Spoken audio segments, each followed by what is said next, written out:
उसकी रोजी रोटी का एक ही सहारा था, उसके घर के पास खड़ा एक आम का पेड़। उसी पेड़ के आम बेचकर वह अपना गुजारा करता था। एक दिन गांव में एक साधु आया। भोला बहुत भला इंसान था। उसने बड़ी श्रद्धा और प्यार से उस साधु की सेवा की। बातों बातों में उसने साधु को अपने आम के पेड़ के बारे में भी बताया कि यही उसके जीवन का सहारा है। अगले दिन भोला किसी काम से बाहर गया।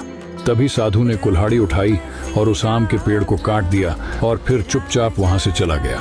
शाम को जब भोला लौट कर आया तो उसने देखा कि उसका पेड़ जमीन पर गिरा पड़ा है। यह देखकर वह दुख से फूट फूट कर रोने लगा। वह गुस्से से बोला, साधु ने मेरी सेवा का यही बदला दिया, मेरा एकमात्र सहारा छीन लिया। समय बीतता गया। पेड़ के कटने के बाद भोला के पास कोई सहारा नहीं बचा। मजबूरी में उसने मेहनत मजदूरी शुरू की।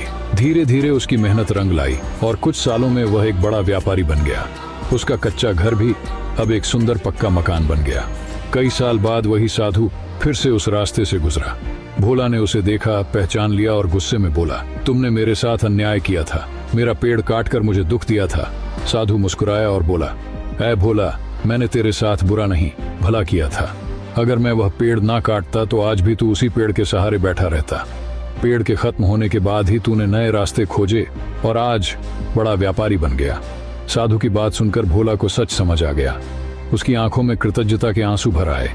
कहानी से सीख, जब हमारी जिंदगी में कोई रास्ता बंद होता है तो इसका मतलब यह नहीं कि सब खत्म हो गया।